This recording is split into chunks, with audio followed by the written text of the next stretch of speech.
Hi, everyone, and welcome back to another episode of The Progressive Bitcoiner. I'm your host, Trey Walsh, and today we have on the show Ben Waal, and we're starting a series. We'll see how many of these episodes we do, probably for a while now, that's focused on Bitcoin. And this one in particular is, what is Bitcoin?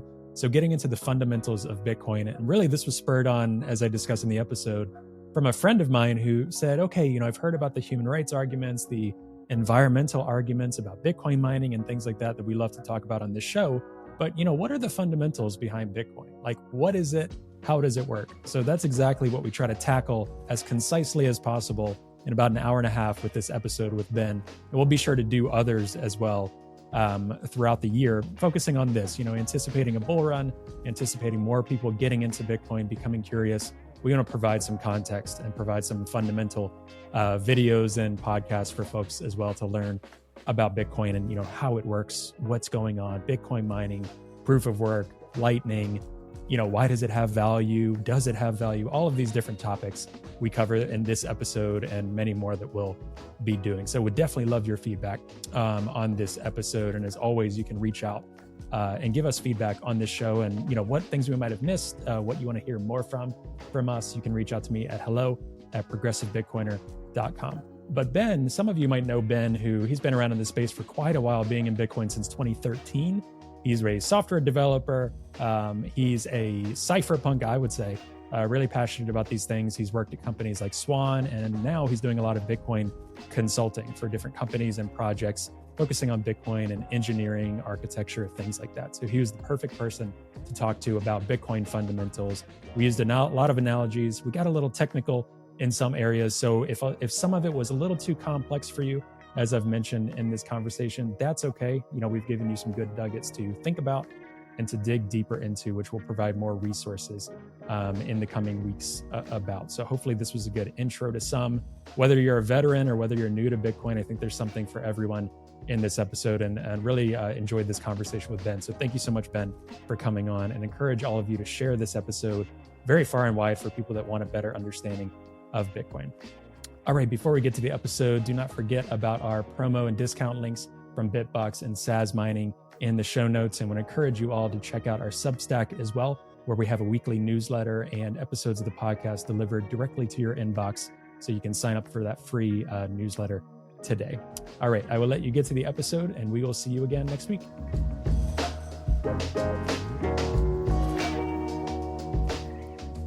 Hello, Ben. Welcome to the Progressive Bitcoiner. How are you? Hi, I'm good. Thanks for having me. Absolutely. I'm really excited to get into this conversation.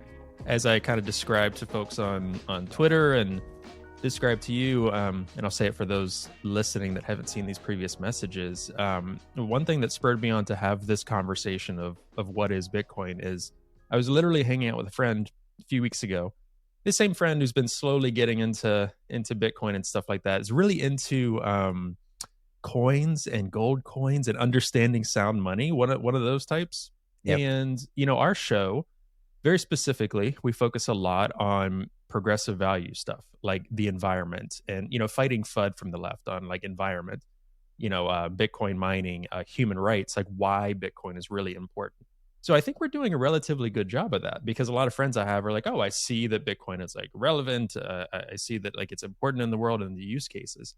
But I've had a few friends, including this friend I just described, say, but like, what is it? Like, how does it work? Like, what are the fundamentals? Like, he's like, can you recommend any things to me? Which, I have recommended several videos, and there's a lot of folks, talking about that and doing good work in that. And I was like, well, you know what, from our platform, why don't we take a stab at it? Some of these episodes that can be, it's hard to make anything in Bitcoin that's truly timeless, right? But an episode that you could float around for a few months, a year or two, and say, this is kind of gets into some fundamentals of Bitcoin. So I plan on doing this with you. As I've said, I plan on doing this with other guests, because each guest will have different thoughts on what is some of the most important things to cover in Bitcoin. So you had sent over a few topics to me that I'm really excited to get into.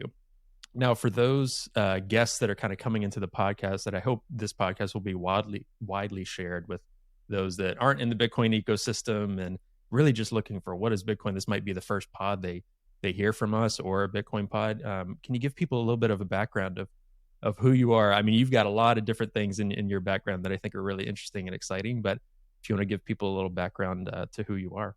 Sure thing. I'm always careful with this question, who am I? Because, like you just said, there's a lot in my background. I could Hmm. talk for far too long on that. So, kind of the brief version and probably what's relevant to your audience is I come from a technical background primarily. I actually studied a few different things in my career. I've actually gone through things like neuropharmacology. I'm a qualified and licensed private investigator in the state of New South Wales, Australia. Um, I've studied linguistics formally, so a bunch of stuff like that. But most of my career was spent as a software developer. So I've spent most of my career writing software. I moved from there more into then architecture, management, that kind of thing. So basically, figuring out how best to put bits of software together, how best to organize teams that create bits of software. And along with that comes a lot of kind of educational stuff. So not only is it managing teams, it's teaching people how stuff works and figuring out, how all of these pieces fit together and then explaining why that's the best way for all of these pieces to fit together. So that's kind of my formal background. As it happens, I've been an anarchist most of my life. So politically speaking, so left wing, very focused on the idea of reducing the interference of any kind of unnecessary hierarchies. So that includes things not only like governments, but also like corporations and so on. At some point, the distinction gets blurred anyway, and that's always been a big problem of mine. So I discovered Bitcoin and said, this is something which aligns with my values. This is something which aligns with my interests. That was around 2010 that I first discovered Bitcoin. At the time, though, I was just about to become a father, and lots of other stuff was happening in my life. So I kind of shelved it for a few years, kind of rediscovered it in 2013 and said, hold on, this thing's not dead yet. What's going on? Why has this thing not been turned off? Why hasn't the government come along and figured out how to shut it down? So I looked into it in more detail and said, hold on, they can't. This is actually something really valuable. This is something really interesting. This is actually money by the people for the people. We need to figure out, what can we do with this? How can we, make Bitcoin into the global monetary standard? And of course, that's kind of when I said, okay, I have to start doing more in this space. So left my fiat job, my traditional old job, in 2017, and I've been working in the Bitcoin space ever since.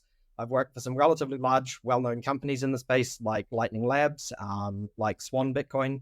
But aside from those, I've also been spending most of my time as an independent consultant, helping individuals and especially companies integrate Bitcoin into their systems, into their workflows, that kind of thing. And at the moment, I'm working very closely with a company called Musket, who are essentially a merchant solutions organization. So, making next generation Bitcoin based merchant solutions. Very cool. And I'll also add, because I know you've talked about it many times before, not for us to go super in depth here in this conversation, but for folks to know, like you live, correct me if I'm wrong, on a relatively Bitcoin standard. I do So indeed. not only are we going to talk about fundamentals of Bitcoin, but you're also someone that practices what you preach in terms of you're living on Bitcoin and whatever challenges and opportunities that proposes. Yep, exactly. So not only have I worked in the space since 2017, that was also when I realized, if I'm going to be dedicating this much of myself to it, I need to practice what I preach. I need to, walk the talk. So I put myself myself and my family on a Bitcoin standard, and we've been essentially living on Bitcoin since then. Just like you said, it's not the main topic for today, but just to make sure everyone doesn't get the wrong impression from that. I cannot spend Bitcoin everywhere in my daily life. There are plenty of places out there where I need to buy something and they won't accept Bitcoin. So what it means to be on a Bitcoin standard is that I don't hold any fiat money. I still have things like, for example, credit cards, and I can use a credit card in any shop which accepts it, and then I pay that credit card off using Bitcoin. So essentially, I can't say I only use Bitcoin, but I can say I only hold Bitcoin. Your final settlement is in Bitcoin once your Always. debts are paid on that. Yeah, cool. Well, let's jump right in because I'm sure this will take a bit of time. I mean, I'll open it off with a bit of a leading question, but I'm curious how you answer it. If someone comes up to you and says, "Ben, what is Bitcoin?" Where do you start? How do you begin to answer that question? So, my very first straightforward answer is that Bitcoin is a form of money. Um, that, of course, then obviously leads into questions like, well, okay, what is money? How do I understand the difference between one kind of money versus another kind of money? And that's where we have to start getting into the details.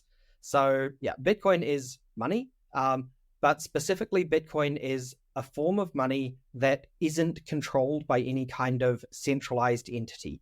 So, if you look at things like the US dollar, the euro, the Japanese yen, whatever, there's always some kind of central bank behind it. There's some kind of group of people who say, we are defining what this money is. We're defining how much of this money there is. We can create more money at will. We can put money into the system. We can theoretically take it out, although they almost never do. So that's the role of a central bank. Bitcoin is a type of money which doesn't have a central bank. That, of course, then gets into the questions, well, okay, how does that work? And the simplest of analogies is to look at things like other kinds of commodity-based money. So look at things like gold, for example. There is only a certain amount of gold in the world, and you can't just magically create more of it at will when you need to have more money. The gold simply exists. That's the type of money that Bitcoin is, but Bitcoin has the advantage of being completely digital. So actually, Bitcoin is a mathematical protocol. It exists entirely as a set of mathematical principles. And because of that, you can do things with it that you can't do with physical money like gold.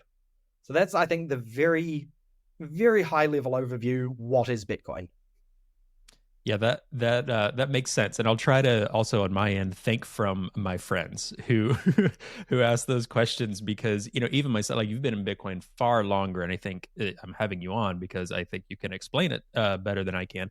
But even though I've been in Bitcoin since early 2021, not that long now, I even find myself saying words and then I'm like, let me take a step back because that word needs an explanation, or just like you did with the what is money. So for people to think about with this episode, this isn't the end all be all of understanding Bitcoin, because I think people will listen to this episode and perhaps have more questions on many of the other topics, right? Kind of digging into what is money. And I think following this episode, I'll be sure to link in some other resources I think are pretty relevant from this. But you also sent over one of the points we can maybe start with is the UTXO model.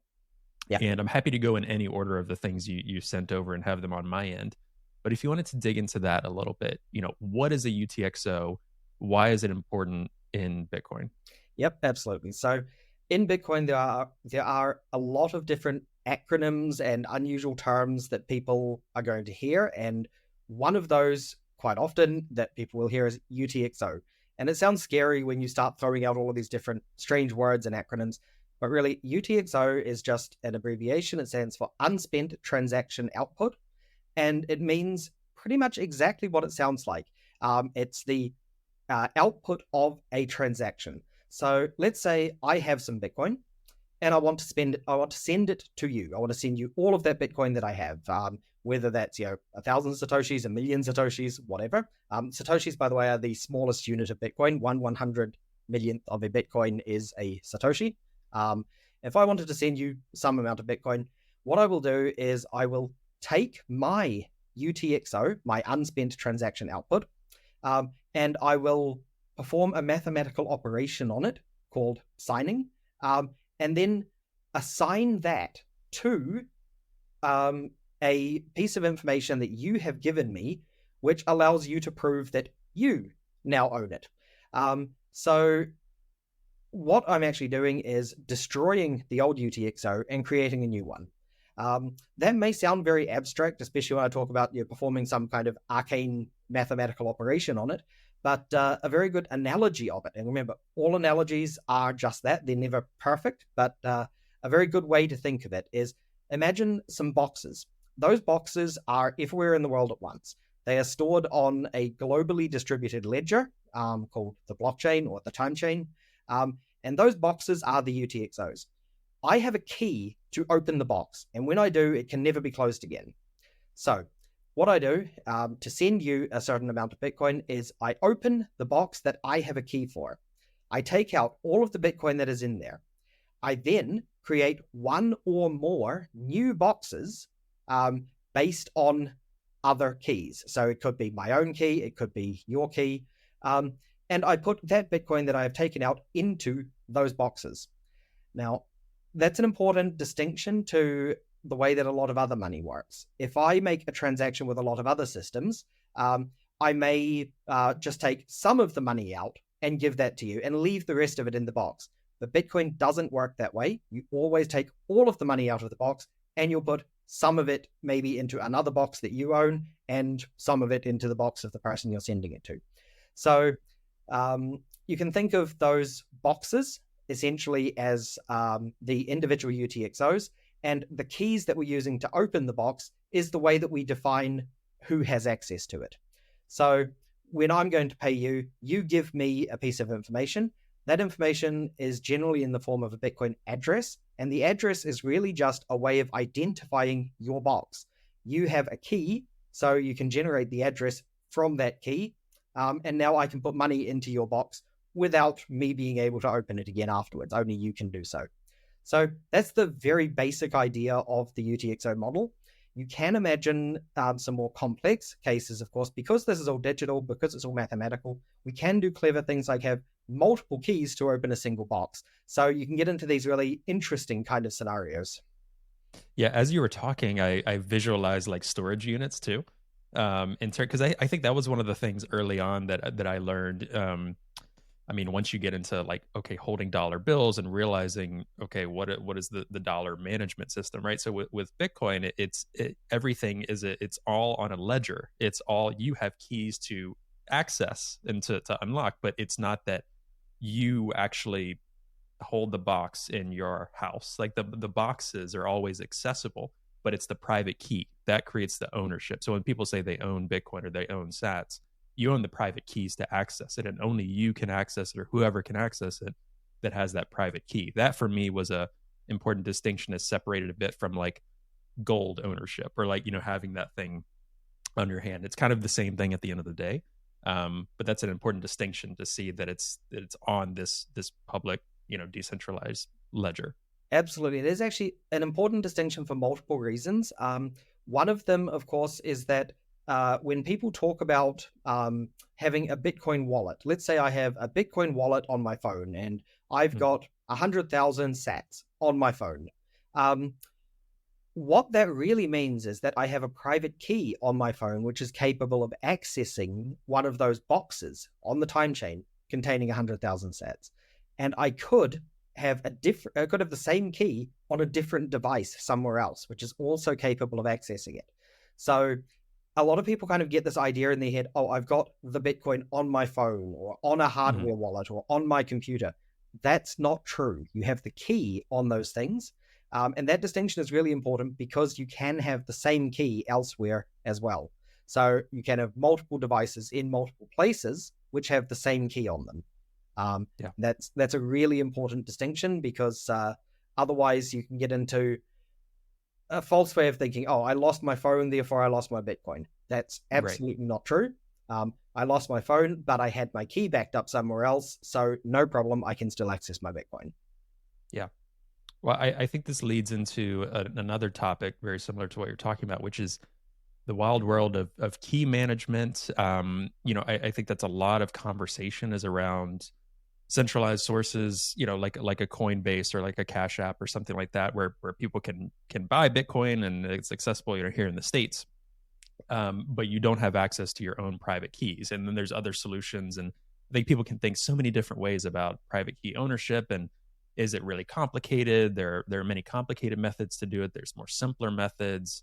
Where are the trade-offs? So can we get into a little bit of key management and maybe a bit more? We touched on it a little bit, but if you want to elaborate a bit more on private keys, why a lot of Bitcoiners talk about how this is so important, and where the trade-offs are for you and how you think about these things. Yep. So there's a well-known expression. I'm pretty sure it was Andreas Antonopoulos who said it first. And anyone who doesn't know who he is, please look him up. Yeah, so I'm going to share more of his Yes. videos after. He's always he's the goat in my mind. Like I cannot think of like Ben, you are fantastic, but I think his explanations like 7 years ago on Bitcoin, he just does it in a way. So people can Yeah, definitely look for that on our social channels. But absolutely. anyway, He's go ahead. great. And I think he was the first person to say, not your keys, not your coins. And that's an important phrase essentially because as I just explained with the UTXO model, all of the Bitcoin is always there. It's on the time chain. It's distributed globally around the world. I have a Bitcoin node running on my computer, which is just over there, just across the other side of the room, and that node has everyone's Bitcoin on it. All of your Bitcoin is sitting there on my node. All of Coinbase's Bitcoin, that huge amount that company has, is all sitting on my node. I can't access it because I don't have the keys. What that really then leads to is the idea that key ownership is really control over your Bitcoin. And unfortunately, we live in a world where ownership is or access to something is essentially ownership of something. It's just one of the unfortunate consequences of the world that if somebody else is holding something on your behalf, then really you don't necessarily have complete control over it, and your ownership of it could be taken away. We see that all the time with fiat money. Somebody has got a lot of money in the bank. Then they go to a protest that the government doesn't like in their particular jurisdiction, and now they no longer have access to their money in their bank. That's exactly the same thing in Bitcoin if you don't control your own keys.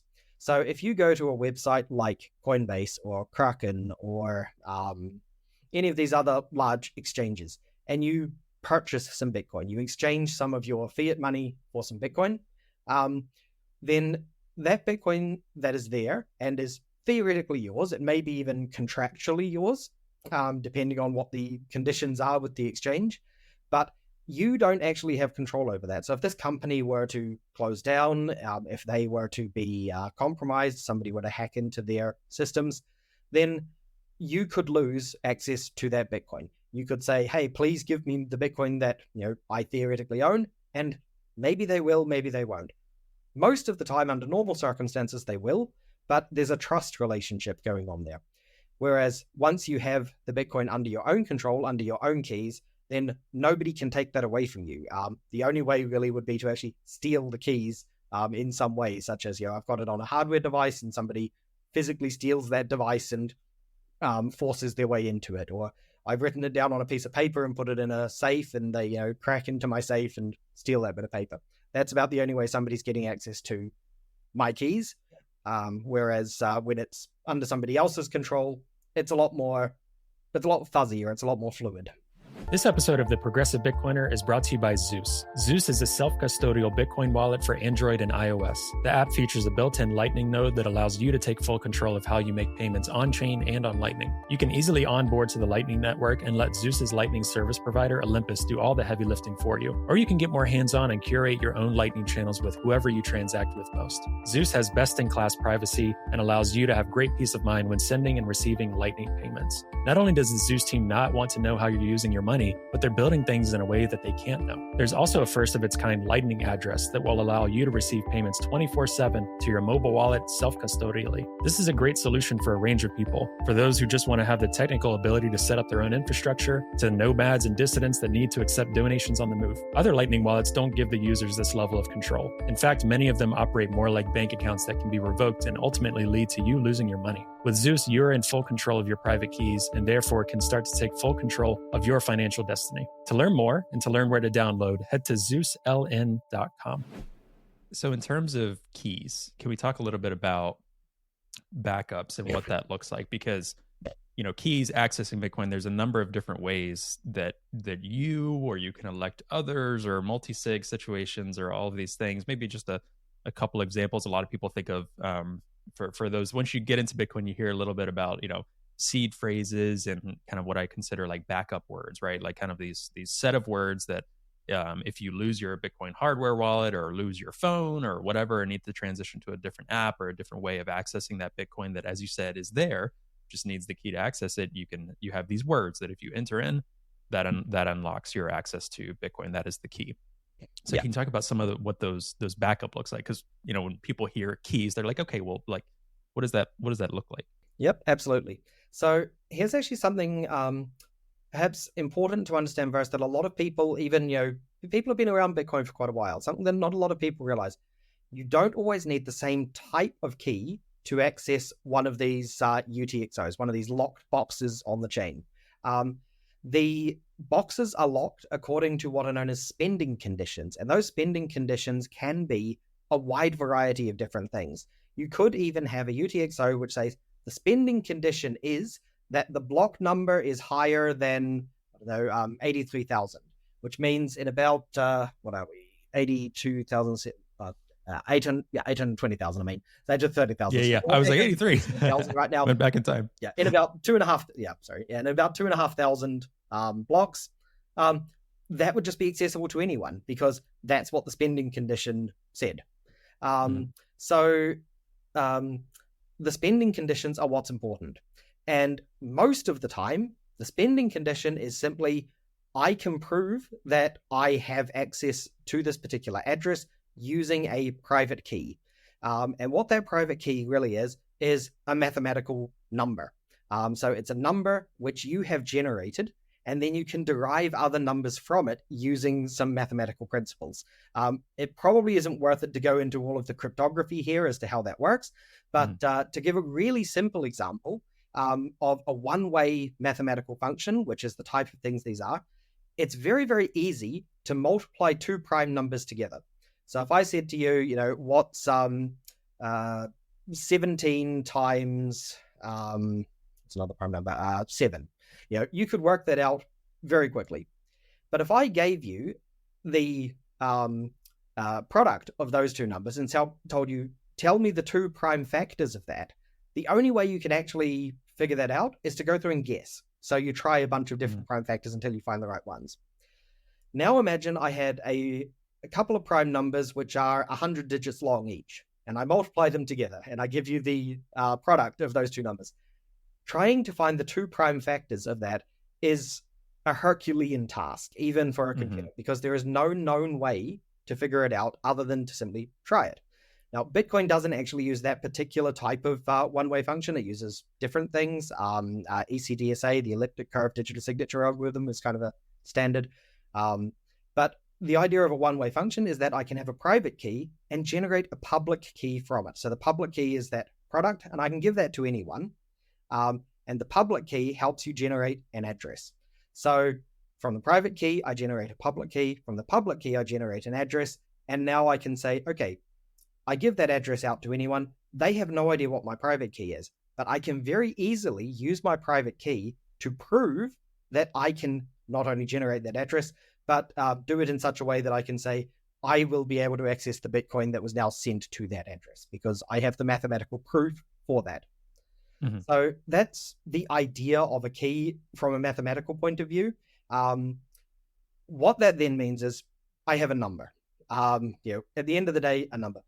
How do I secure that number? I could secure it by writing down this very long number, and maybe I'll make a mistake, and then when I want to enter it into another device, there's going to be issues.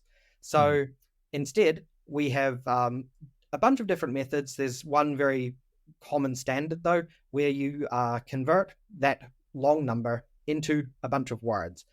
Those words are guaranteed unique. It could be 12 words. It could be 24 words. There are actually other standards as well, but you'll almost always see 12 or 24 from pretty much any piece of software or hardware that you're going to deal with. And those words can be translated by a computer back into that number. So that's what the backup kind of looks like. And that's the most basic form of backing something up.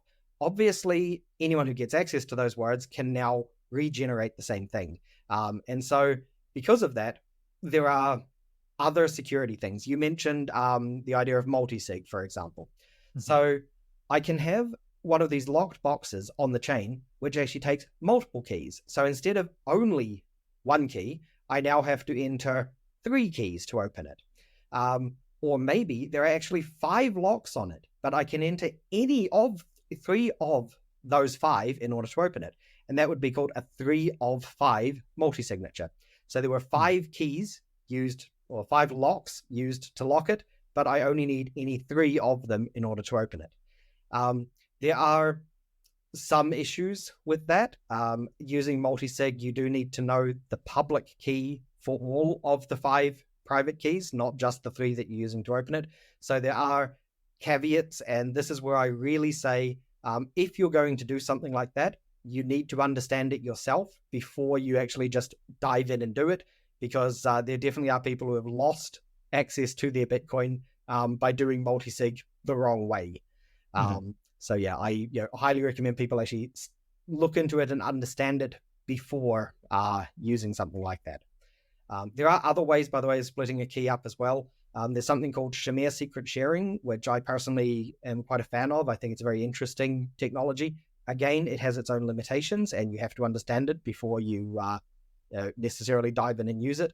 But what Shamir does is it takes a single key and breaks it up into multiple parts that you then restore, for example, using 3 of 5 or even much larger numbers, 8 of 15 or whatever. And that way, when you restore it again, you now have a single key. So on the time chain, it's still just one lock with one key, but you've broken it up into multiple parts. So you can store it in different locations and have a much more robust anti-theft kind of thing. Somebody breaks into my house and steals one of those parts. They don't necessarily have enough information to reconstitute the key and access my Bitcoin. Now, what that looks like on a practical, I want to ask and just clarify, because it's been a little bit since I looked into it.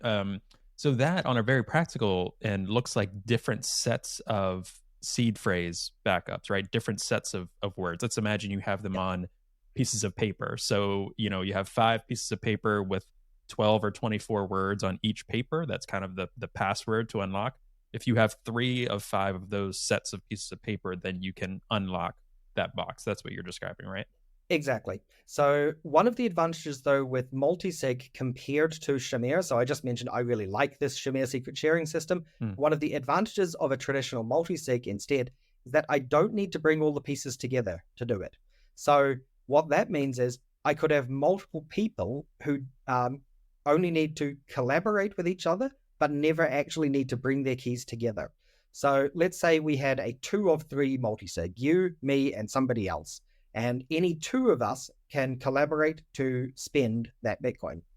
I could create a new transaction and sign it with my key, and then give you this partially signed transaction. And this is another one of those acronyms that you'll occasionally hear in Bitcoin, a PSBT, partially signed Bitcoin transaction. I will give that to you.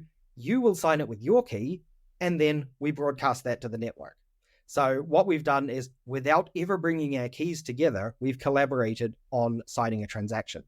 And this is actually where some companies are offering services which are quite interesting for people who have maybe a large amount of Bitcoin and aren't necessarily going to trust themselves even to have complete control over all of it. What you do is you work with a company who will hold one signing key. You hold 2 keys in a 2 of 3 kind of arrangement. Maybe one is inside a particular app. And now, and one is a backup key that you keep completely separate. So now whenever you want to create a normal transaction, you sign it from your side, the company signs it from their side, and the transaction is made. But if that company were to ever go out of business, you can still access your own Bitcoin by going to that backup key. And now you've got the key that you have plus the backup key working together in order to sign the transaction. So there are these kinds of arrangements that can be done with multi-sig, which are really, quite interesting approaches. Something I probably should have mentioned earlier, I kind of glossed over it a bit, is that the private key itself, that long mathematical number, isn't actually a direct representation of those backup words that you've written down. The backup words that you write down from almost every standard system, the standard way of doing this, is that they are actually a seed number which can generate any potentially large number of private keys. So you start off with a seed, and then you generate private key from the seed, and then you generate public key from the private key, and then you generate address from the public key. So it's kind of this long chain. But the reason that that's important is that private keys alone are actually not enough to re-access your Bitcoin. You need, well, I should say the seed word alone is not enough, because seed words could generate any potentially huge number, millions, trillions, close to infinite amount of keys, private keys. What you actually need in addition to the seed is some kind of derivation path. So they're hierarchically deterministic wallets. Occasionally you'll see the phrase written as HD wallets, or you'll hear the term hierarchical determinism. You don't really need to understand how it works if you're sort of new to Bitcoin, if this is, you're just looking at the basics, but you do need to know that that information is needed, this derivation path in addition to the seed. For that reason, a lot of newer wallets are actually using what are called descriptors, which is basically, realistically, in the simplest case, it's just the seed data plus the derivation path in one simple package, so that this descriptor really is all you need to access your Bitcoin. Of course, descriptors can then be more complex, such as multi-sig or other special spending conditions, like I mentioned earlier. So let's say, and again, if people are hearing this and you're confused, I'd say the best thing to kind of understand is that it's going to take time and research to look into these things. You don't have to understand all of these things to use Bitcoin, to be a Bitcoiner, to advocate for Bitcoin, to hold your private keys, things like that. But the one thing that's clear through this is that Bitcoin is an incredibly secure network. I think that's the point through all of this. Like, you will always continue to learn new things about Bitcoin. And Bitcoin is like your sweatshirt that you're wearing. Cypherpunk future is now. Like, Bitcoin was created by cypherpunks on a rich history of e-cash, cryptography, all of these other things. There's going to continuously be new methods of using and working with Bitcoin. It'll be a never-ending development. Granted, it's a more conservative development approach than other crypto projects that, in my opinion, quite honestly, will just say things to make it sound like something very cool or secure is going on in the background, when really it's maybe just a central server, and all these projects aren't the same. But the biggest thing, if you're confused by what Ben's saying, understanding that all of this, the things we're stressing here, is security. That is one of the strongest things about Bitcoin in terms of the best monetary chain, ledger, all of that. But I wanted to back up for a second and just ask about, so let's say someone hears this and they're like, oh, I have my seed phrase. So wait, if I lose my wallet or something, you're saying that alone, I won't be able to access it with, Bitbox, one of our sponsors, let's say Bitbox, or, any other hardware wallet. They've got a Trezor, they've got a Ledger, whatever. And if they wanted to access their Bitcoin, let's say that company goes out of business, whatever the company I just mentioned goes out of business, but they have the seed phrase. What's a way that they can access their private keys? Because I can imagine someone hearing that and being like, oh, I have my seed phrase. What else do I need right now in this moment?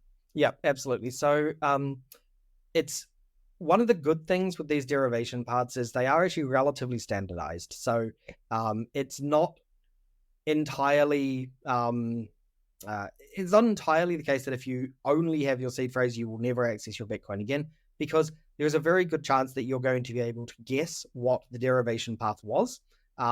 When you set up your brand new Bitbox, when you set up your brand new device from whichever manufacturer, or new software wallet on your phone or whatever, there will be a default derivation path. And chances are you selected that either without even realizing or without even seeing it. Maybe it was hidden behind some kind of advanced option and you just clicked straight past it. No problem. That default derivation path tends to be very well known. So it's very easy to go online and just, you could Google literally, what is the default derivation path for Bitcoin on a Bitbox? And you would get the answer. So then importing it into a new wallet would be no problem. Or just go out, buy another Bitbox and enter the seed phrase, keep it on the default, and you should have access to your Bitcoin, because they shouldn't be just changing the derivation path from one version to the next. So even though I'm a big fan of saying you should be using the newer descriptor model because it contains all that information, you don't need to be too scared that if all you've got is your seed words that you're definitely going to lose all your Bitcoin. That's not the case. Yeah, and all of these typically, I don't know for a fact, but a lot of these companies will even describe even multi-sig different companies that are doing those type of services and stuff, and people can look into the trade-offs and models. Typically, they'll describe or kind of you mentioned kind of packets. Some of them will literally have a downloadable, in addition to your seed phrase, that 12 password. Will also say this is your derivation path. This, they'll actually describe like if we go out of business tomorrow, this is the full information you'll need.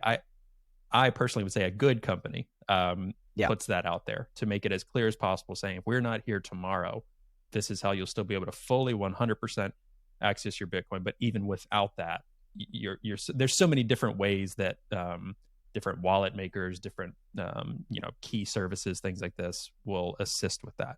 And I think the ecosystem is pretty good about putting that out there, in addition to trying to make profits and their business model, that kind of thing. Yeah, I think it actually reflects back to something you were just saying before. You don't need to understand all of this technical stuff I'm talking about in order to use Bitcoin. And it's kind of about security, but it's actually also about the way that Bitcoin works without having any kind of central management. So there is no Bitcoin, the company. There is no group of people who decide this is how Bitcoin works. We are running the Bitcoin network. If something goes wrong, you pick up the phone and you call a Bitcoin representative. That's not the way any of this works. And in order for it to work as a completely decentralized system where everybody has equal rights on the network, it needs to have these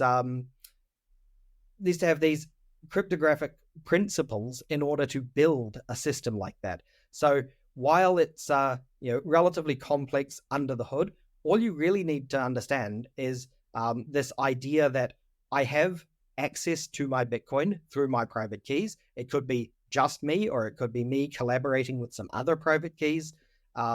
The absolute basics of what I mentioned about that UTXO model. So I take everything out of one box and I split it into one or more. That's important when we start talking about things like transaction fees, which we haven't yet, but maybe later on this call, or maybe you can talk about that with another guest. And it's a relatively simple thing to use. It's a relatively complex thing when you want to look at all of the different possible use cases, all of the different possible ways that you could store and access your money. And quite simply, the reason for that is there is no central entity. There's nobody who said, these are the way, or this is the absolute way that you write down this number of words in order to create your keys. Quite simply, or create your seed phrase. That's quite simply one way that somebody said, this would be a good way to do it. And a bunch of other people said, yeah, we agree, let's do it that way. But occasionally somebody else comes along and says, I've got a different way of doing it. I've got my preferred way. It's a very, very powerful wallet, both on the computer and on mobile devices, called Electrum. Electrum can use the standard seed phrases that are generated by pretty much every other wallet, but it generates a completely different form, which the people who created Electrum think is better in quite a few ways. Maybe they're right, maybe they're not right, but that's, everyone has free to their own opinion and their own way of doing things. So Electrum generates a completely different type of seed phrase than the seed phrase that we're using, for example, from the Bitbox.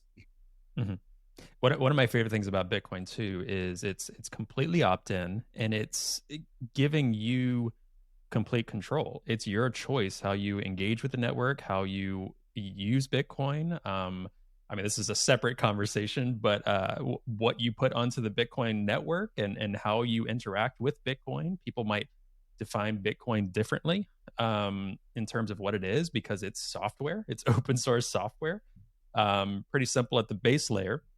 So people can use it in different and interesting ways. But what I love is, I think in terms of, there's a bit of a hierarchy as well in terms of self-sovereignty with Bitcoin. Now down to the wire of like generating your own, keys, doing all of these different super complex things for users that are interested in that.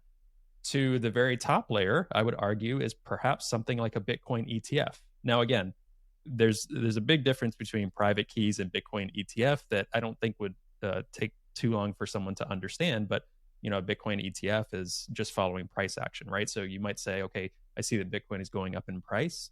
I have this retirement account and I'd like to benefit from that price action. but you're holding an ETF, which is based on dollars, tracking the Bitcoin price. So that's that's the most loosely attached to Bitcoin that you could get on this spectrum. And then below that is probably buying something, buying Bitcoin on Coinbase and having it held on Coinbase with their private keys. And then you go on down. So people can interact, like my personal opinion is people can interact with Bitcoin on the level that they prefer. And I have a strong belief that, because when I first got into Bitcoin, I bought on Coinbase.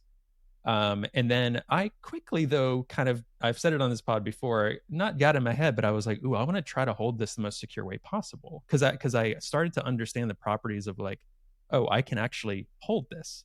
It isn't an IOU on something. It's something you can actually hold. And no one has to own it but me in terms of access. And I got excited about that. And I am not technical at all. I learned some technical things because I wanted to hold it, in my view, properly so that I felt secure in that. That's what's really cool about Bitcoin. And I think too many Bitcoiners get concerned that people will just stop right at that first step. I tend to give people a little more credit and say, actually, if they start to understand Bitcoin, they'll want to hold it more securely and want to hold it in a way that is more trusted, especially people in the global south, right? That have actually seen crumbling infrastructure, that do not trust their banks, all of this. Us in the US and the West, we've got it pretty good, but we've also seen some bank runs and seen some other stuff happen that have caused people to think, how can I hold this securely, right? Things like that. So Bitcoin being opt-in, there's so many different cool ways and only increasing more and more ways to interact with Bitcoin, to hold Bitcoin, all of this. It's really user's choice. And that's very, very cool, no matter where you're at. So if you're not super technical or super comfortable, like don't jump right into a multi-sig complicated situation and then lose access to your Bitcoin. Like start off simple. That is totally okay in my book. Exactly. I would also add to that, if you start going down the rabbit hole of what's the most secure way I could hold this, I did that as a thought experiment a little while ago, and I was thinking about. Gosh, that sounds like something Lop would do as well. I was thinking about what does it actually mean for a wallet to be more secure or less secure? Or in Bitcoin terms, we often talk about hot wallet and cold wallet as if it's some kind of binary dichotomy, where a hot wallet is one where your keys are online and therefore theoretically accessible, and a cold wallet is one where your keys are detached from the network in some way. And what I was actually thinking about was the network itself is irrelevant because Bitcoin is a mathematical protocol. It's implemented on the internet, but Bitcoin itself is not an internet protocol. Bitcoin is a mathematical protocol being implemented on the internet. And what that really means is that the distinction between hot and cold is actually kind of fuzzier. What you've really got is how easy is it to access the Bitcoin from outside of the intended process. And this is kind of this weird fuzzy sounding thing, but the intended, if I were to take my seed words and write them on a huge piece of paper and nail that to a tree in a public park, technically it's still a cold wallet because my wallet was never connected to the internet. But realistically, it's incredibly easy for anyone to come along, write down those seed words and gain access to my Bitcoin. So obviously how hot or cold a wallet is actually depends on ease of access. So, doing this kind of thought experiment, I was like, well, okay, maybe the absolute coldest wallet you could get, the one which is hardest to access, would be that I beam my Bitcoin as pulses of light into a black hole. And now you wait for Hawking radiation to slowly evaporate that black hole over, 10 to the 100 years or something. And finally, you'll be able to hopefully reconstruct a private key out of that. So, it's a ridiculous scenario, but really that's just kind of going to show when you're thinking about hot versus cold, you actually don't really have a most secure. You just have different kinds of secure in different ways with different trade-offs. So, thinking about, for example, those multi-sig scenarios where there's a third-party company holding one key and the application holding one key and you having a backup. So you use the application, they will co-sign it. If that application is written by that same company, could they not just issue an update to the application which steals the application key? Now they have 2 of the 3 keys to access your Bitcoin and could steal it. So there is actually these kinds of things that you think about and you go, oh, actually, security is hard. Security is complex, and you're never going to find the perfect security. All you're going to find is what are the trade-offs of this form of security versus this other form of security. The perfect security is Bitcoin that you can't access, and that's not useful. You need to be able to access your own Bitcoin at some point. Yeah, and there's always, and again, especially if you look on social media or anything like that, it's always extremes, right? And so you'll have people saying this is the best and most secure way, or this is the or no, if you do that, that's the worst, right?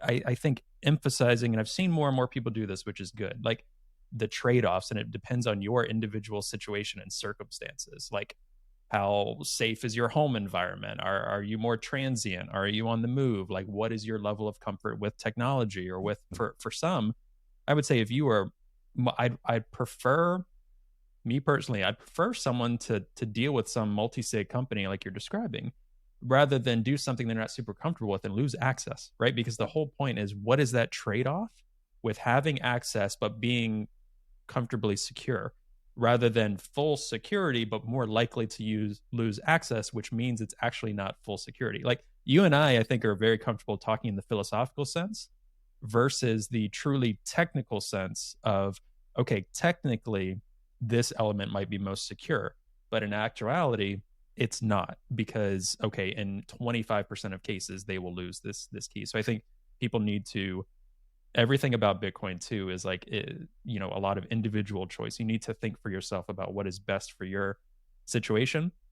And I would also say, if your Bitcoin is on Coinbase or you're holding it somewhere, I would not say you need to like jump off this call right now and do anything drastic. Like, some Bitcoiners might disagree, but still, like, even if Bitcoin is lost in the situations, depending on your nation, I will say that. But in the US, we do have laws, we do have theft laws, we do have courts. It might take time for you to recover your Bitcoin in certain situations. You have to deal with companies and insurance and all of these different things. You may not ever get that Bitcoin back. That is a risk, but I wouldn't be too alarmist about it. But for people to start thinking, okay, what are some ways I can diversify my setup? Maybe I have some Bitcoin there. Maybe I have some Bitcoin in this forced retirement account I have to have. So, okay, it's, connection to Bitcoin price action through the ETF.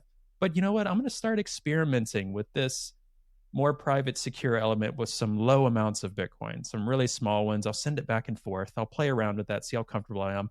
I'll wipe the wallet, try to recover it with a seed phrase. That's the way to do it, is to play around with really small amounts.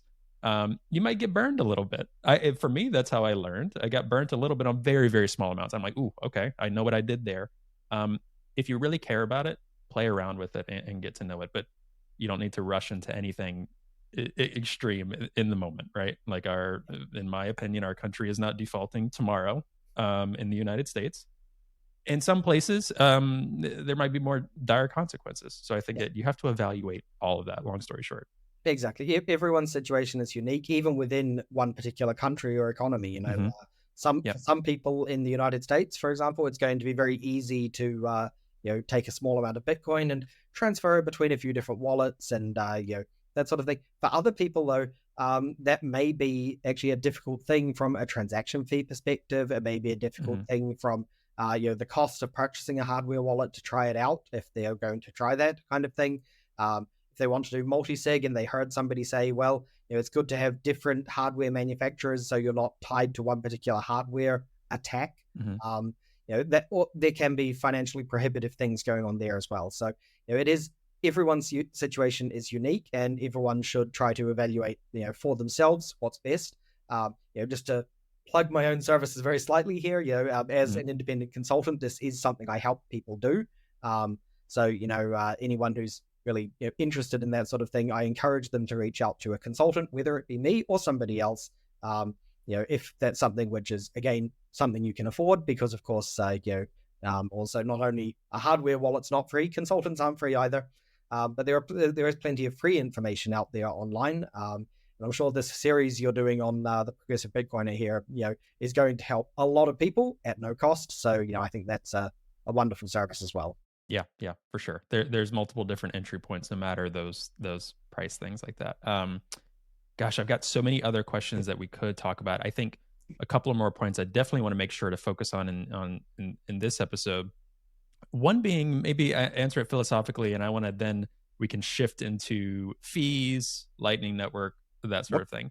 Yeah. But from your perspective, because a lot of people ask when they first see Bitcoin, okay, it's magic internet money. Okay, maybe now at this point, some they'd understand, okay, keys, like this ledger, accessing boxes. Okay, I can see the mathematical mechanisms.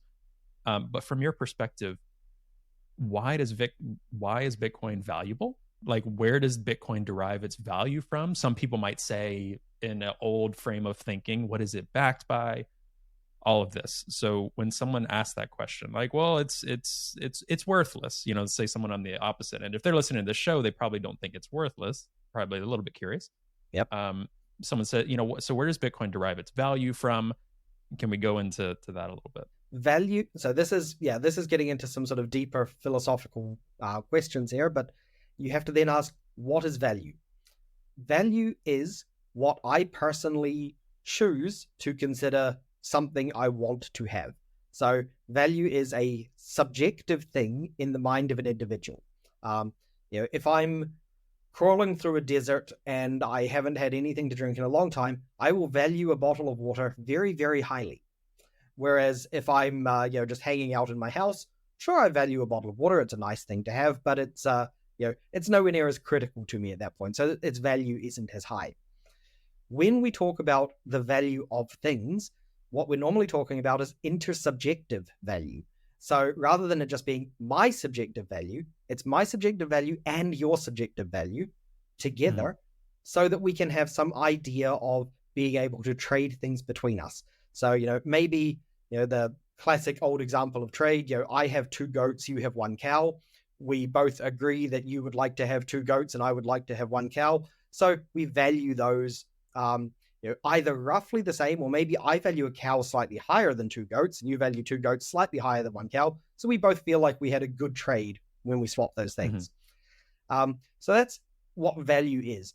Now that gets back to that very original question, what is money? Money is a way to represent value without having a specific objective property that is valued outside of the value itself. So I value water because I can drink it. I value a cow because it can give me milk, I can eat its beef, whatever the different reasons you value a cow are. I don't value money for anything other than the fact that other people also value it.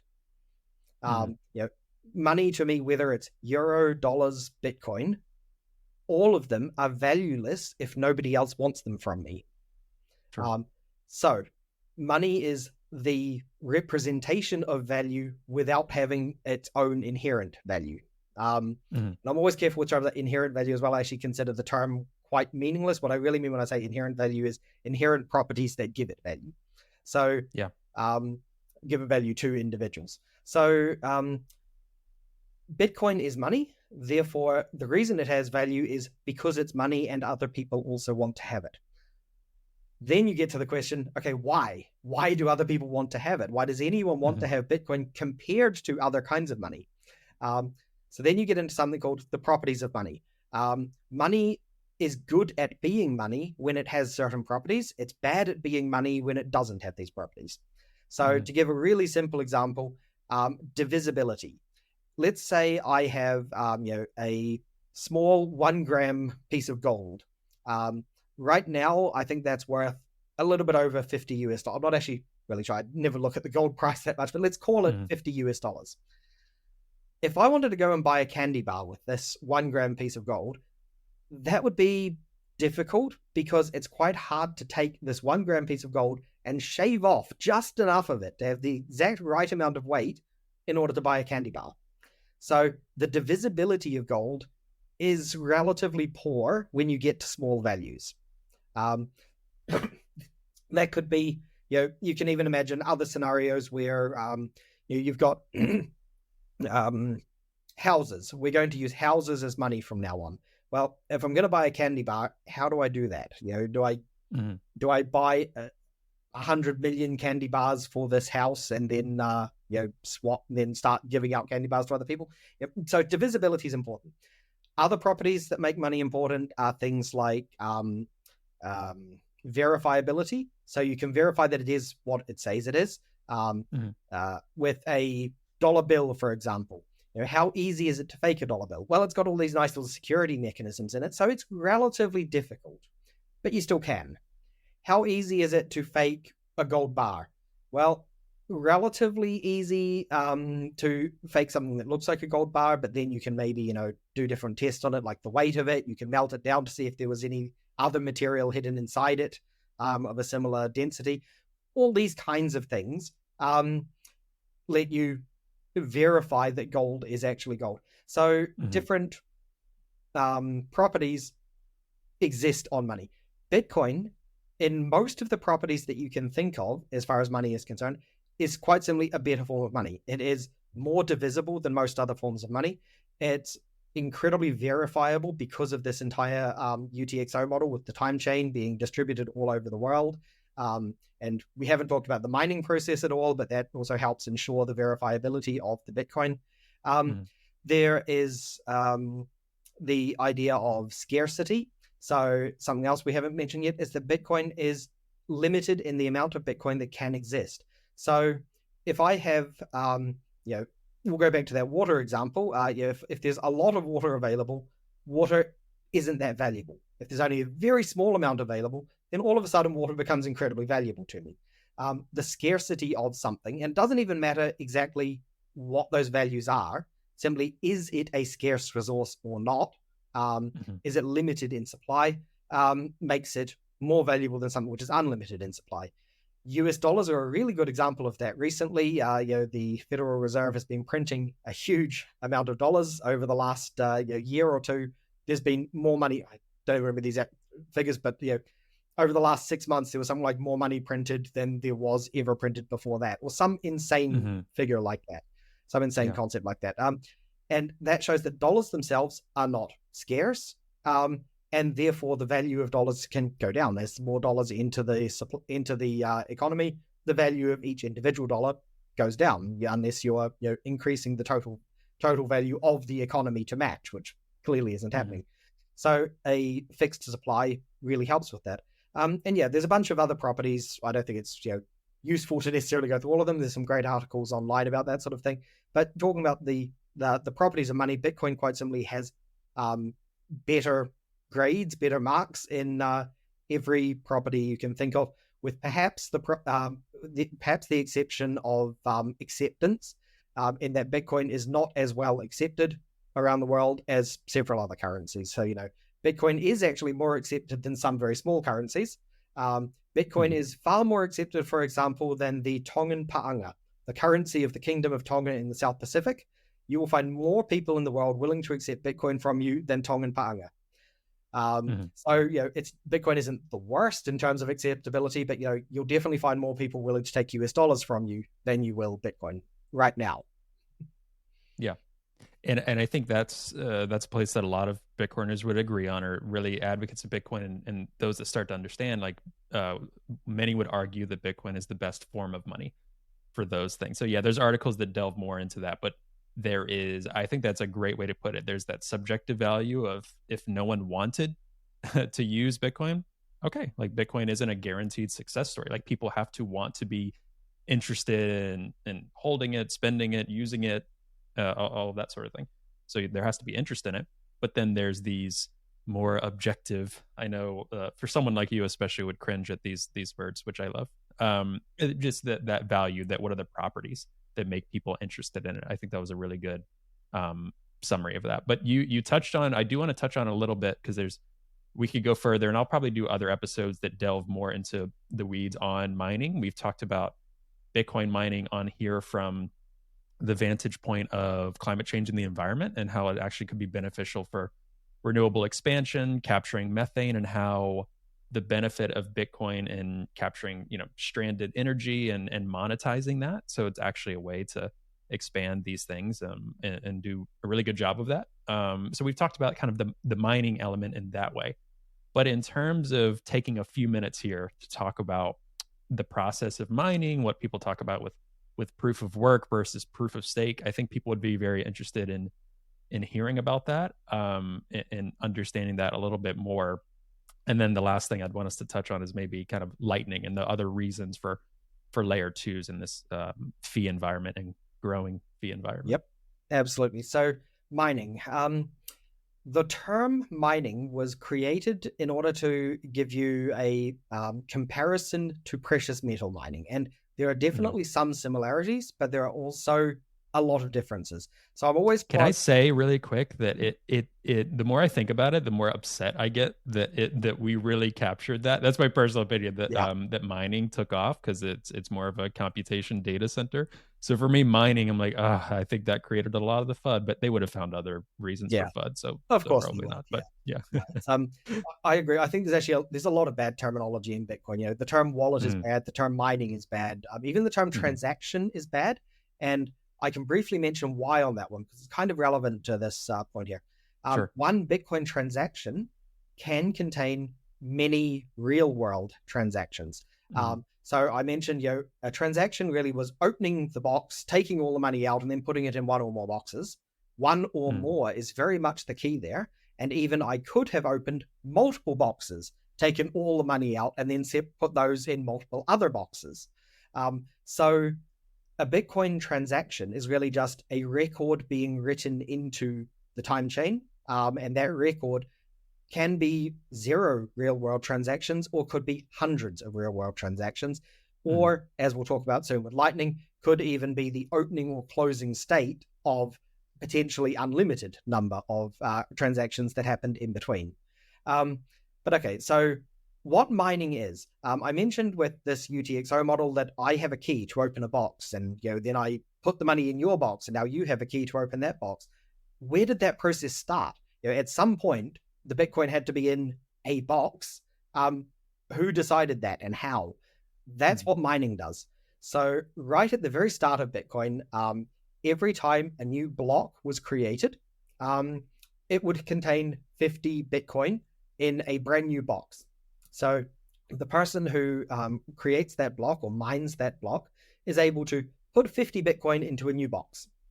And they have the key to that box, so they can do whatever they want with it. 210,000 blocks later, which is approximately 4 years, that amount halved to 25 Bitcoin. Then it halved again in 210,000 blocks down to 12.5 Bitcoin. And anyone who can picture this on a mathematical curve is going to see that this is a approaching a limit kind of function. And we're getting, in the very first 4 years of Bitcoin, half of the Bitcoin that will ever exist had been mined. In the next 4 years, it was 75%. In the next 4 years, it was 87.5%.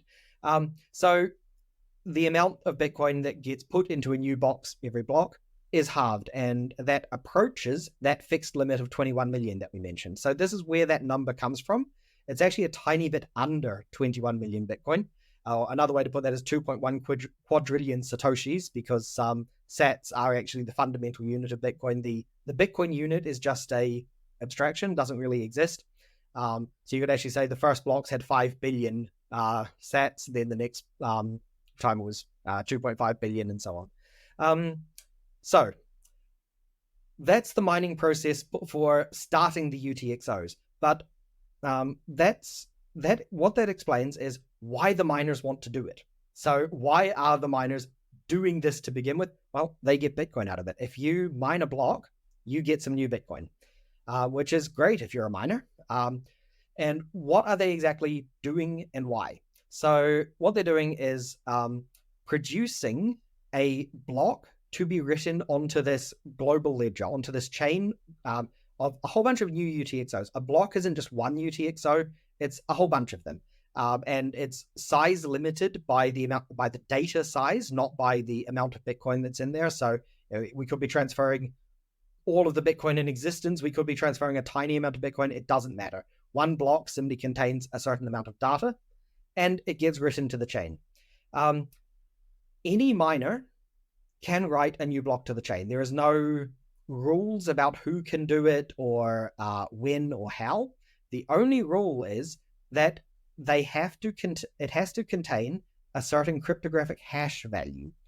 That hash value has to be a very specific number or below. Now, there's one of these mathematical cute cryptography tricks here. you cannot know in advance what the hash value of any particular piece of data is going to look like. So I could take a single document that I've written and compute a hash from it, and I'm going to get a certain number. I change one character in that document, compute the hash, I will get a completely different number. It could be much larger, it could be much smaller.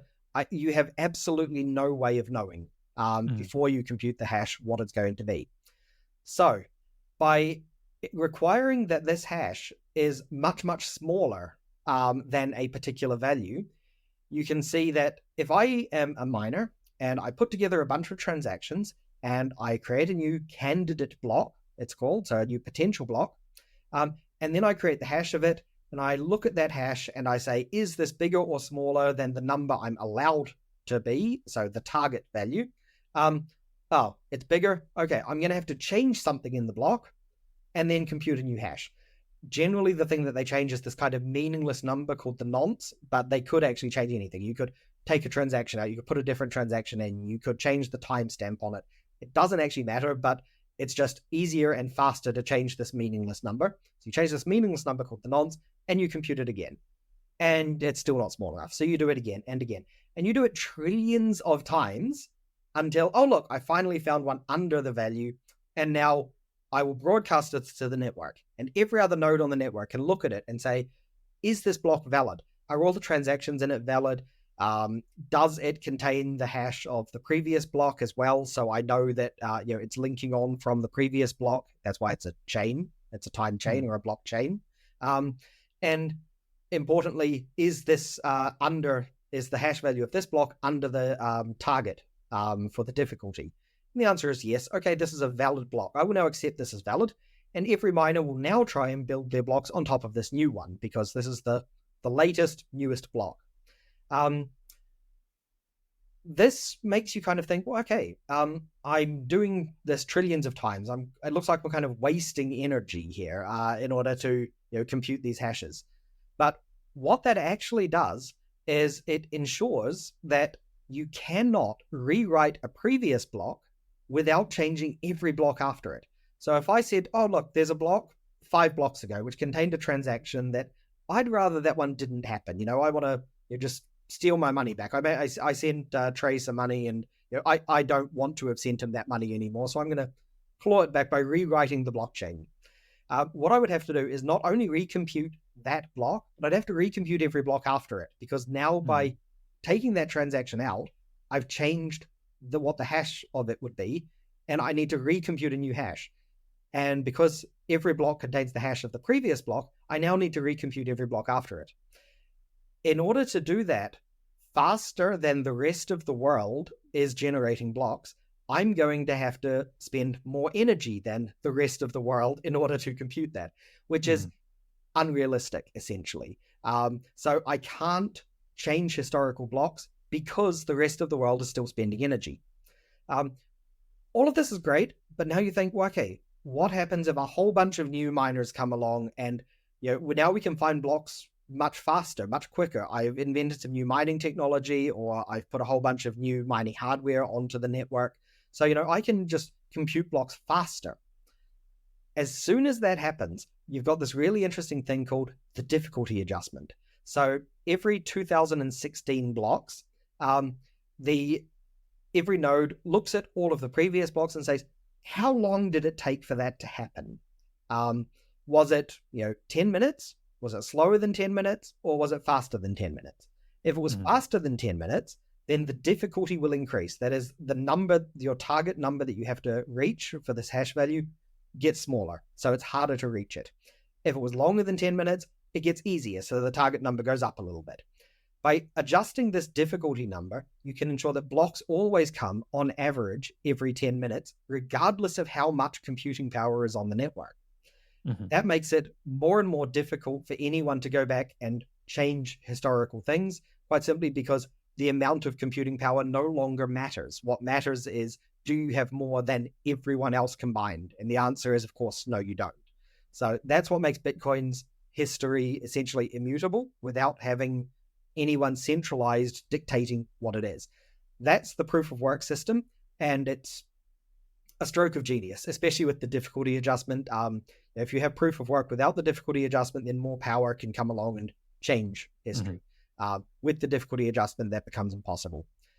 Now, a lot of people started saying, okay, proof of work, interesting system, very secure, but surely this is a huge waste of energy. This is terrible for the environment. This is, burning up all the fossil fuels. We're going to boil the oceans, all this kind of ridiculous stuff that has been said in the past. But it seems like a valid criticism at first glance.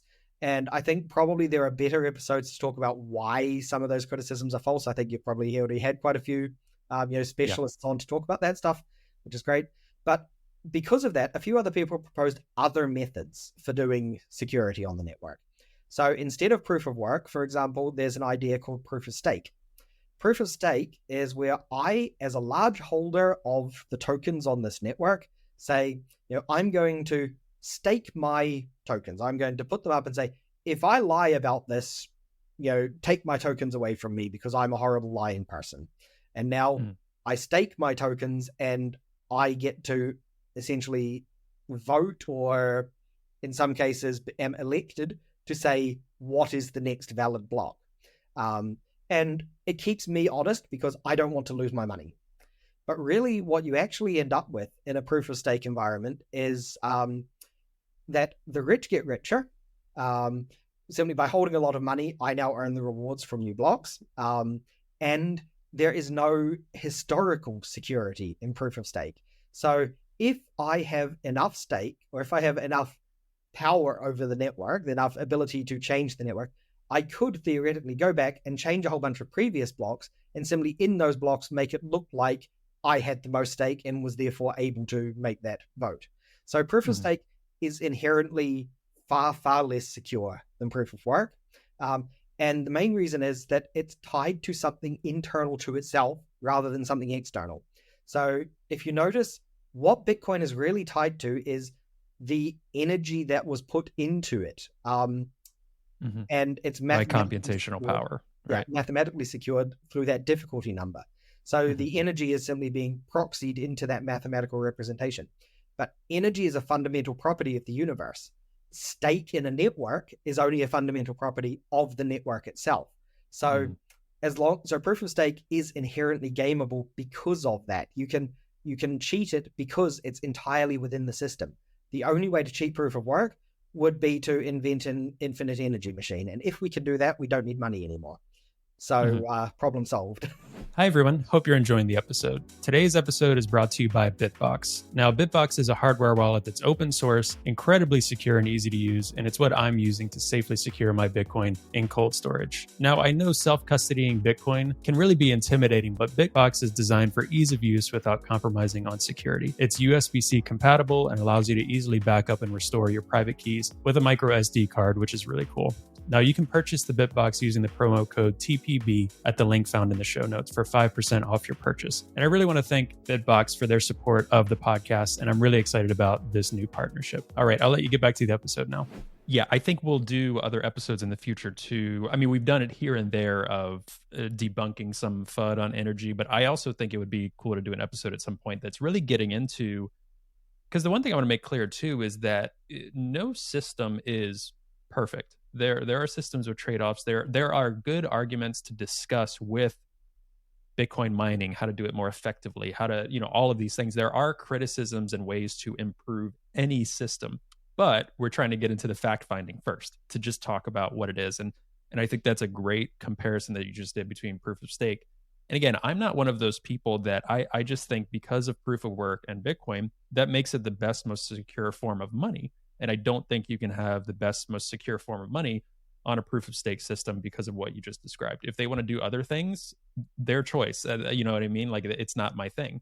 So I don't view it as a competition or even comparison the way that some do between these two systems. But I think that's a good comparison. As one is a bit more man-made and incentivized, in my opinion, the proof of stake. The other is backed by physics and energy. And once you really understand that, the US government, if they wanted to come in and manipulate or change anything in Bitcoin, just like you said, they would have to put forth, at this point, more energy than is even physically possible, time-wise and money-wise. into the system. They'd have to coordinate at a global scale. It's just very difficult to see any of that actually happening, which makes it incredibly secure. Now, it's not physically impossible, hypothetically, like you mentioned at some point. But again, there's always improvements and thoughts of how to make Bitcoin more secure and things like this. But very hard to imagine under proof of work. That's why it's such a strong and sound money. So I think that was a great breakdown. Yep. Now, last year, because we could go for weeks onto this and all of these topics, but I want to get into, because some folks might notice it's been a little calm. I think by the time this episode comes out too, it's been a little calm in what's known as the mempool, when you're able to see fees and like fees to actually transact on the network. So Bitcoin miners, they get rewards, but they also collect fees in terms of processing. I know we could dig into this phrase too, even the, saying processing transactions, but in terms of, the transaction fees to send Bitcoin. And sometimes someone will notice that, let's say I wanted to send $100 worth of Bitcoin to Ben. One day when fees are lower on the Bitcoin main chain, that might cost 50 cents, 20 cents US dollar. Other days you'll notice, oh my gosh, that was $15 of fees that was to be made in that moment. That's really expensive, and we can get into how expensive that is compared to actual traditional wires. It's still relatively cheap compared to that. But some people might be a bit confused by fees, and then a response to fees, one of many, is something like the Lightning Network. So maybe we can spend the last 10 minutes talking about that. Yep, sure. So I think probably the first place to actually start is why fees exist, because otherwise it's hard to really talk about why the response to the fees exists. So I mentioned earlier that a block doesn't just contain a single transaction, a single UTXO as its output. It contains multiple. So there are lots of different transactions which each contain multiple inputs, multiple outputs, and those get written into the block. And the block has a certain size limit in terms of the amount of bytes that can go into it. Because of that, not everyone who sends a transaction is necessarily going to get it into the next block. And blocks happen, like I said, around every 10 minutes on average, because of this difficulty adjustment. So when you think about that, you realize there's going to be competition for getting your transactions into the blocks. When I make a transaction, what I actually do is I take the money out of the one box and I put some into one or more boxes, but some of it I don't put into any box at all. Some of the Bitcoin that I took out of my box, I just leave there. It doesn't have an output. Anything that I leave there is allowed to be taken by a miner, and it's referred to as the transaction fee. So obviously what miners will do in order to increase their profits as much as possible, because they are profit-driven businesses, is they will take the transactions which have the highest transaction fees first. So if I am a miner and there's, let's say, 10,000 transactions, and I can only fit 2,000 of them into this next block which I'm building, I will take the 2,000 transactions which have the highest fees, and I will put them into this block. And then the next block, I will take the next 2,000, assuming no new ones have come in, which of course they will have by then. But, I'm going to take the next lot and put them in with the next amount of highest fees. So as a user, if I send a transaction with a very low fee, so I send it with, for example, 1 Satoshi per byte is the usual way you calculate fees, is how many Satoshis per byte. I send a transaction with a fee of 1 Satoshi per byte. It's a 200 byte transaction. So there's going to be 200 Satoshi in fees. The miner is going to far prefer to take the one paying 5 Satoshis per byte over mine. Mine is only going to make it in once all of the other higher paying transactions have been processed, have been taken by the miners and put into new blocks. So the amount of time that it takes for a Bitcoin transaction to actually appear in a block is variable based on the amount of fees that you pay. This leads to this kind of fee market, this fee competition, where people are paying a lot of money to get important transactions processed as quickly as possible. Can I give a really loose metaphor here? So in traditional finance, for people that have apps and things like that, whether it's Venmo, something like that, a lot of companies have been instituting like instant pay to your, let's say you have a balance on here in the US on your Venmo, or I think Cash App does it as well.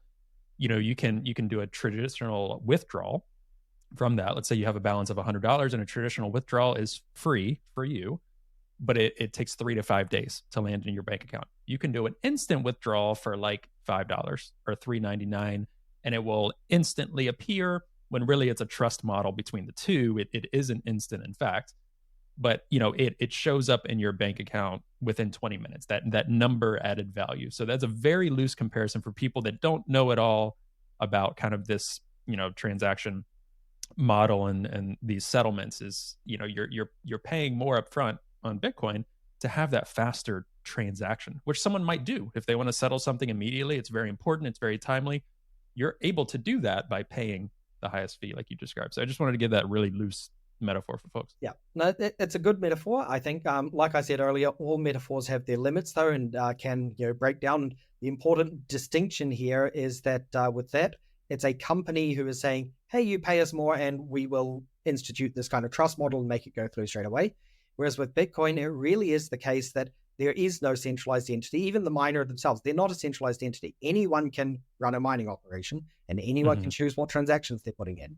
Most likely, if I run a small miner at home, I'm not going to be mining a lot of blocks on my own. I'm not going to find the next block so often. But it is technically possible, and I'm choosing what transactions go in there. Right. So with mining, you really are just in a direct fee competition, a fee market against others, rather than it being just predetermined by a centralized company. So yeah, that brings us to Lightning. Lightning exists as a response to that kind of thing. That you don't want to always necessarily be paying huge fees, especially on relatively small transactions. There's a bakery not too far from where I live who accepts Bitcoin over the Lightning Network. And if I walk into that bakery and the Lightning Network didn't exist, I want to buy a couple of bread rolls, comes out to about 60 cents, 60 cents euro. And, that's going to be, a few thousand sats, really not so much. I don't want to be paying 50% of that in fees. That's just pointless. That's ridiculous. I'm not going to use Bitcoin in that case. So the Lightning Network exists as a response to that. And the way Lightning works is essentially that you create a multi-signature arrangement between two people, and that gets called a channel. It's a 2 of 2 multi-sig. So in other words, to write that back to the chain, to write it to the chain, both of us need to agree that this transaction should be written to the chain. Both of us sign it, both of us agree, and then we create a normal transaction and send it to be written to the chain. But because we now have this transaction that we haven't signed yet, what we can do is simply update this transaction and pass it between us as many times as we like with different updated values. So let's say I run a Lightning node, Trey runs a Lightning node. We create a channel between us. I open the channel, so I say, okay, I'm going to put 10 million sats in on my side. Trey puts in 0 on his side, no problem. Anytime I want to send Trey some money, what I actually do is we just agree to update this transaction that's between us, that now says, okay, when we submit this transaction to the network, known as closing the channel, Trey is going to get 1 million sats, and I'm going to get 9 million. And then later, Trey is going to get 2 million sats, and I'm going to get 8 million, because I just sent him another million sats. So we keep on updating this transaction between us without ever broadcasting it to the network. Then eventually, at some point in the unknown future, we can broadcast this to the network, and we both get our fair side of the channel. So we close it out, and we get our side to us. That's a very simple payment channel between two people. Where the Lightning Network gets really interesting is I've got a channel to Trey, but Trey has a channel to somebody else as well. So we'll call this person Alice. So Ben, Trey, and Alice. I want to pay Alice some money. I don't need to open a channel to her. What I can do is say, Trey, prove to me that you are going to give this money. So cryptographically, give me a mathematical proof that you are going to give that amount of money to Alice, and then I will give you this amount of money. It will usually be roughly the same amount, but maybe Trey will take like 1 or 2 sats for himself to act as a routing between me and Alice. Now, instead of paying a few hundred, potentially a few thousand sats for a transaction, I'm paying 1 or 2 sats. to make a transaction. All we did was update the channel state between myself and Trey and Alice updated the channel state between them. That is the Lightning Network. You can route over as many hops as you like, and it forms this kind of web of channels between different people, all of which can be updated dynamically, and you don't have to write those channels back to the chain. So it's this very trustless model, but looks like, in some ways, kind of an overlay network on top of the Bitcoin network. It still is secured by the Bitcoin network, though, of course, because at any time, I can close the channel. I can say, this channel I have with Trey, I don't trust him anymore for whatever reason. I think he's spying on me, or he never routes payments properly. There's something wrong with his node. I'm going to close the channel. I can choose to do that, and either we do it cooperatively. So I say, hey Trey, let's close the channel, and we both sign it and submit the transaction, or I can unilaterally close it, in which case I can just broadcast this transaction as it is, and then I need to wait a little bit. There's a lock time on it, just in case I'm trying to cheat and broadcast an old state or something like that. I won't go into the security of Lightning so much, but there's a bunch of ways to make sure that people aren't cheating and sending old states back to the network. So everyone gets their fair share, and there are lock times and so on to make sure that's safer in a non-cooperative close event. Yeah, and again, for what I love is for those that are super interested in the technical stuff, everything you're saying they can follow and look more into. For those that are not, what the Lightning Network looks like is you can go on any, whether it's iOS, Android, your computer. There's so many different ways to access the Lightning Network, and what you might see is just a simple, what you might think is just like a Bitcoin wallet, and you're just sending and receiving transactions. And again, what we're saying about Bitcoin, not your keys, not your coins. Similar with Lightning Network, there's some nodes that are, you don't own your keys. It's kind of a centralized node and key management system, and you send and receive through the Lightning Network, and you're not even thinking about it, just to buy a cup of coffee, whatever, where you're able to. There's other more complicated ways to run your own Lightning node. Some are more complicated than others, just like we were saying with Bitcoin on-chain. But the point of Lightning Network was to kind of bring to fruition that peer-to-peer payment system that has become a bit more challenging on the main chain in terms of scaling, in terms of fees, right? Like you were saying, like to make it actually affordable to do small transactions. I view the Lightning Network personally right now, we'll see where it goes because it's continuously being built. It's still relatively new, being 7-8 years old, something like that point. I mean, Bitcoin in general is 15 years old. So all of this is a new system. I say if you're trying to send something below like $200 or something like that, right? Usually the Lightning Network can handle that pretty decently. That's what we're saying. And then Bitcoin, the future I see is that the Bitcoin main chain will be much more of you're trying to wire massive amounts of money, or you're trying to hold your savings in Bitcoin. That is a main chain function, whereas day-to-day spending, Lightning Network.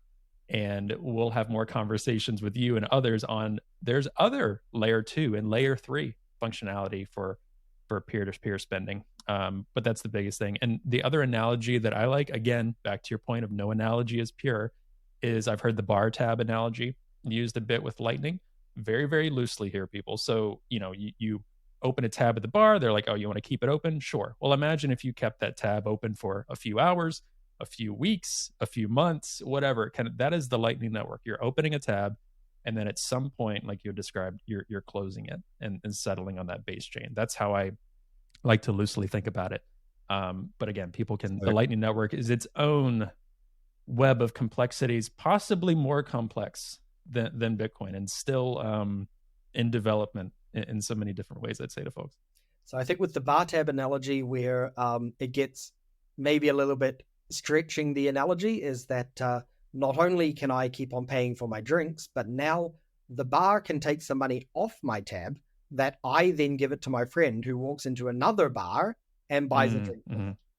Yeah, in order that one bar has then paid the other bar for, I don't know, some kind of service which they're providing, or whatever. It's a two-way approach.